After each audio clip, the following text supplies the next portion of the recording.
पश्चिमी उत्तर प्रदेश में आगरा जिले की सभी 9 सीटों पर बीजेपी की बीएसपी और सपा गठबंधन के बीच त्रिकोणीय मुकाबला है। कभी आगरा बीएसपी का गढ़ माना जाता रहा है, लेकिन अनुसूचित समाज के छिटकने से बीजेपी ने सभी सीटों पर जीत हासिल की थी। अनुसूचित समाज के इस सियासी किले में कैसी लड़ाई है, देखिए रवीश रंजन शुक्ला की इस रिपोर्ट में। अनुसूचित जाति का वोट पाने के लिए बीजेपी ने अपने सबसे बड़े चेहरे बेबी रानी मौर्य को सिटिंग विधायक का टिकट काटकर आगरा देहात से चुनावी मैदान में उतारा है। बीजेपी को यहां ज्यादातर सीटों पर बीएसपी से कड़ी टक्कर मिल रही है। इसी के चलते एक मंत्री समेत 3 सिटिंग विधायकों का टिकट भी कटा है। बीजेपी के कुछ लोग अब उनके नाम के बीच जाटो भी लगा रहे हैं। बेबी रानी उसको गलत नहीं मानती हैं। नहीं, देखिए मैं जाटवी हूँ।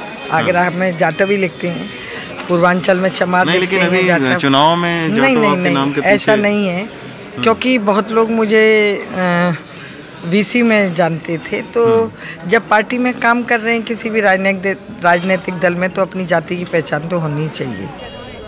बीएसपी के लिए आगरा कितनी अहम है, इसका अंदाजा इसी से लगाया जा सकता है कि मायावती ने अपने प्रचार की शुरुआत यहीं से की थी। अब बीएसपी के महासचिव सतीश मिश्रा लगातार यहां चुनाव प्रचार करके दूसरी जातियों को साधने में लगे हैं। बेबी रानी मौर्य के खिलाफ किरण प्रभा केसरी हैं, पति दरोगा हैं और पहली बार बीएसपी के टिकट पर ये कड़ी टक्कर दे रही हैं।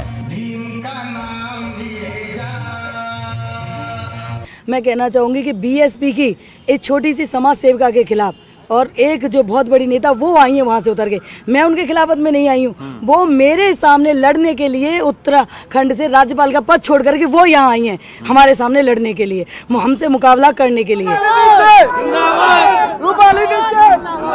आगरा में सपा गठबंधन भी त्रिकोणीय सियासी लड़ाई में फायदा उठाने की जुगत में है। इसी के चलते बाहुबली अशोक दीक्षित जेल में हैं और उनकी बेटी रूपाली दीक्षित चुनावी मैदान में।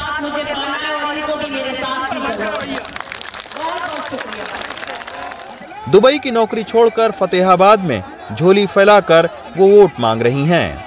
इस कन्यादान को बोलते हैं कि भगवान ये मेरी झोली है आप सबके सामने।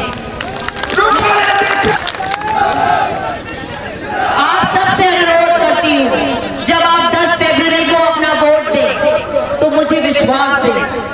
जब मैं माननीय अखिलेश जी के पास पहुंच पाई तो बात यह है कि जब आप कहते हैं ना आप ढूंढ रहे हैं किसी को वो मौका वहां मिल जाए, तो मैं वो 3 मिनट का कॉन्वर्सेशन में 3 सेकंड में आपको बता देती हूँ। शिक्षित, महिला और युवा, ये 3 सिंपल थ्योरी थी जो मैंने उन्हें दी और मैंने उनको बोला कि जो आप नई हवा नई सपा की बात कर रहे हैं वो चेहरा मैं बन सकती हूँ।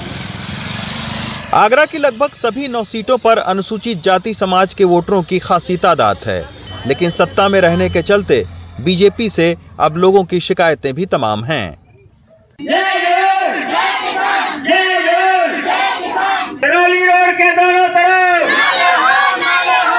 ताज से 10 किलोमीटर दूर अजीजपुर धनौली का इलाका, जिसकी सड़कें नाले में बदल गई हैं। 30 वर्षीय जल भराव की समस्या, जिसका निजात नहीं हो पाया है। गंदे नलवा में पानी भर रहा है, कहाँ से हम करेंगे हम इसके लिए बहुत परेशान हैं।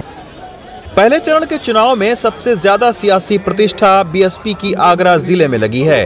देखना यह है कि 2017 में बीएसपी से छिटक चुका मतदाता दोबारा वापस आता है या नहीं। आगरा से नसीम और पवन के साथ रवीश रंजन शुक्ला, एनडीटीवी इंडिया।